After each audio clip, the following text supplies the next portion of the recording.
بندہ ہر وقت یہ چاہتا ہے کہ میرے محبوب کی نسبت والی کوئی چیز میرے سامنے. مجنوں ایک دن بیٹھا تھا تو ایک کتا دوڑتا ہوا گلی میں سے گزرا. اس نے اس کتے کو پکڑ لیا اور کتے کے قلبوں کو بوسہ دینے لگ پڑا. تو لوگوں نے کہا کہ دیکھو یہ مجازی محبت میں اتنا اندھا ہو گیا, اس کے دماغ ٹھکانے پر نہیں رہا, اب یہ کتے کے قلبوں کو بوسہ دے رہا ہے.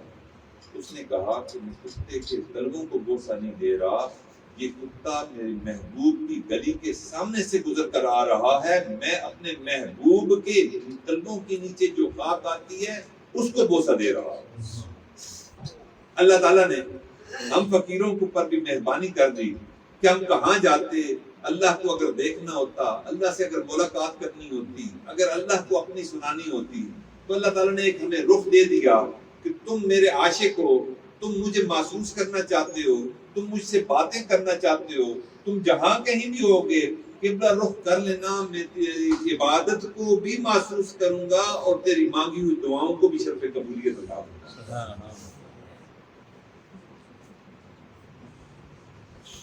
میرے بھائیو, کچھ چیزیں ایسی ہیں کہ وہ چیزیں ہم روزمرہ استعمال کرتے ہیں,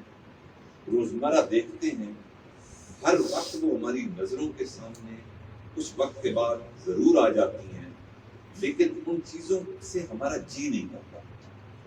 ہم یہ دل چاہتا ہے کہ یہ بار بار ہم ان کو دیکھیں, ہمارا جی یہ چاہتا ہے کہ اس چیز کو بار بار ہم محسوس کریں, اس چیز کو بار بار ہم کھائیں اور پئیں. مثال کے طور پر ہم آسمان کی طرف نگاہ دوڑاتے ہیں, ہمیں سورج نظر آتا ہے, رات کو تارے اور چاند نظر آتا ہے, لیکن ان ستاروں سے ہمارا جی نہیں کرتا. وہ بالنجم ہم یہتدون, ان ستاروں سے ہم رہنمائی بھی لیتے ہیں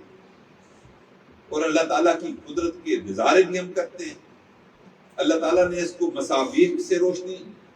مصابیح سے مثال دی. آسمان کے کمکمے, جس طرح ہم اپنے گھروں پر کمکمے لگاتے ہیں, اللہ تعالیٰ کہتے ہیں میں نے آسمانوں کی زینت ان ستاروں اور چاند سے بنائی ہے. یہ آسمان کے کمکمے ہیں. تو آسمان کی طرف بندہ جتنا دیکھے, روز دیکھے, بار بار دیکھے, اس کا جی نہیں کرتا.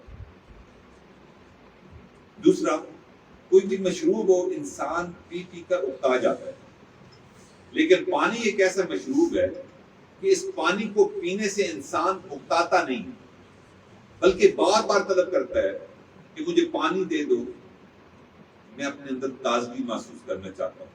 میں اپنی پیاس کو بجھانا چاہتا ہوں. تو پانی پینے سے انسان اس کا جی نہیں کرتا. اسی طرح قرآن مجید, فرقان حمید اللہ تعالیٰ کا کلام ہے. اس کلام کے اندر بھی اللہ تعالیٰ نے اتنی تاثیر رکھی ہے کہ جو بندہ ایک مرتبہ پڑھتا ہے, دل چاہتا ہے بار بار اس کو پڑھے, دوبارہ پڑھے, سہبارہ پڑھے. کوئی بھی دنیا کی کتاب اٹھا لے, دلچسپ سے دلچسپ بھی ہو, آپ ایک مرتبہ پڑھیں گے, دو مرتبہ پڑھیں گے, اس کے بعد آپ کا جی گھبرا جائے گا کہ دیکھیں میں تو پڑھ چکا ہوں, اس کو دوبارہ پڑھنے کی ضرورت نہیں. تو قرآن مجید کی تلاوت سے مومن بننے کا جی نہیں کرتا, دل چاہتا ہے کہ انسان اس کو دیکھتا رہے,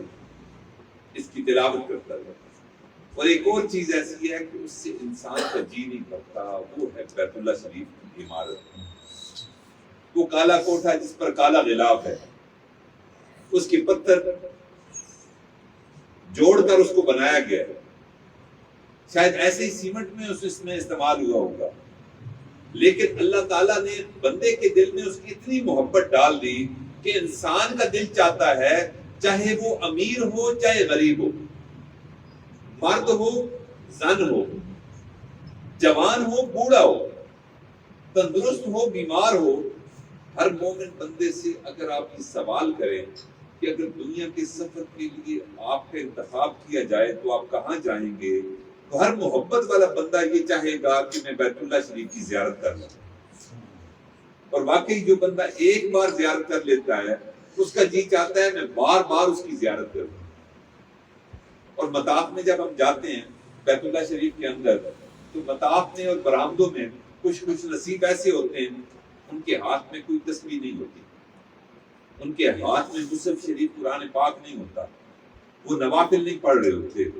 لیکن ایک عبادت میں وہ ہمتن مصروف ہوتے ہیں اور اس کو بڑی شوق سے کر رہے ہوتے ہیں کہ اپنی نظروں کو بیت اللہ شریف کی اس کالے غلاف پر انہوں نے ٹکایا ہوا ہوتا ہے اور اس کو دیکھتے رہتے ہیں۔ اور واقعی یہ تو عشق حقیقی ہے۔ اور اس عشق کی حقیقی کے بارے میں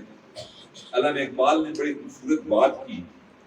اور اس بات میں بڑی اس نے خوبصورت انداز میں بات کی کہ اللہ ابھی آپ کا چہرہ ہمارے سامنے نہیں، ابھی آپ کا عرش ہم نے نہیں دیکھا کہ کہاں ہے، لیکن ہمیں بتایا گیا کہ آپ بیت اللہ شریف آپ کی توجہات کا مرکز ہے، اور اس مرکز کی طرف ہم رخ کر کے ہم نماز پڑھتے ہیں۔ لیکن علامہ اقبال نے ایک دعا کی، اور ہر مومن کی یہ ایک دل کی حسرت ہوتی ہے کہ کاش مرنے کے بعد ایک موقع ہمیں بھی ملے کہ جس رب کی پوری زندگی ہم عبادت کرتے رہے، ہم اس کو اپنی آنکھوں کے سامنے پائیں اور براہ راست اس کو سجدہ کریں۔ چنانچہ اقبال فرماتے ہیں، کبھی اے حقیقت منتظر نظر آ لباس مجاز میں، کبھی اے حقیقت منتظر نظر آ لباس مجاز میں، کہ ہزاروں سجدے تڑپ رہے ہیں میری جبین نیاز میں۔ انسان کا دل چاہتا ہے، اور خوش قسمت بندے ہوتے ہیں جو اللہ سے یہ مانگتے رہتے ہیں کہ میرے مالک آپ سے کوئی جنت کی نہریں طلب کرے گا، کوئی آپ سے جنت کے میوے طلب کرے گا، کوئی جنت کی نعمتوں کا طالب بنے گا۔ خوش قسمت بندے ہوتے ہیں جو اللہ تعالیٰ سے اللہ تعالیٰ کے عرش کا سایہ طلب کرتے ہوتے ہیں کہ یا اللہ ہمیں جنت کی ضرورت نہیں، ہمیں اپنے عرش کا سایہ آپ ہمیں عطا کر دینا، ہم آپ کے عرش کے سائے کے نیچے آپ کی طرف اپنی آنکھوں کو لگا کر اپنی آنکھوں کو ٹھنڈا کرتے رہیں اور آپ کی عبادت میں مصروف رہیں۔ میرے بھائیو، یہ وہ عمارت ہے جو ہماری محبتوں کا مرکز ہے، بلکہ یوں کہنا چاہیے ہم نے اپنی زندگی میں دیکھا کہ مقناطیس ہوتا ہے، اس مقناطیس کے اندر ایک خاصیت ہوتی ہے، ایک کشش ہوتی ہے کہ وہ لوہے کے ذرات کو اپنی طرف کھینچتا رہتا ہے۔ کوئی ذرہ بھی لوہے کا اس کے قریب کریں تو مقناطیس اس کو کھینچ لے گا۔ یہ جو بیت اللہ شریف کی عمارت ہے، یہ جو کالا کوٹھا ہے، یہ بھی انسانی دلوں کا مقناطیس ہے۔ یہ انسانوں کو، مومنین کو اپنی طرف کھینچتے رہتا ہے اور کھینچ کر اپنے ساتھ لگاتا ہے۔ بلکہ یوں کہنا زیادہ مناسب ہوگا کہ جس طرح ہم وہاں پہنچ کر کعبہ شریفہ کے 7 چکر لگاتے ہیں اور ایک طواف ہوتا ہے، اور اس کی مثال اللہ والے یوں دیتے ہیں کہ جس طرح گھر کے اندر واشنگ مشین ہے، اس واشنگ مشین کے اندر ہم میلے کپڑے ڈالتے ہیں، کچھ چند چکر واشنگ مشین صابن کے ساتھ اس کے لگاتی ہے تو اجلا ہو کر وہ کپڑا صاف ہو کر باہر آ جاتا ہے۔ پوری دنیا کے انسانوں کے قلوب کے لیے بیت اللہ شریف کے چکر بھی واشنگ مشین کی طرح ہے۔ ہم اپنے گندے قلوب لے کر، ہم غلاظتوں سے بھرے ہوئے اعمال لے کر اللہ کے حضور جاتے ہیں، وہاں 7 چکر محبوب کے گھر کا طواف کرتے ہیں، تو اللہ تعالیٰ ہمارے دلوں کو بھی واشنگ مشین میں ڈالے ہوئے کپڑوں کی طرح اجلا کر دیا کرتا ہے۔ اللہ کرے کہ اللہ تعالیٰ ہم سب کو وہاں بار بار حاضر ہونے کی توفیق دے۔ آمین۔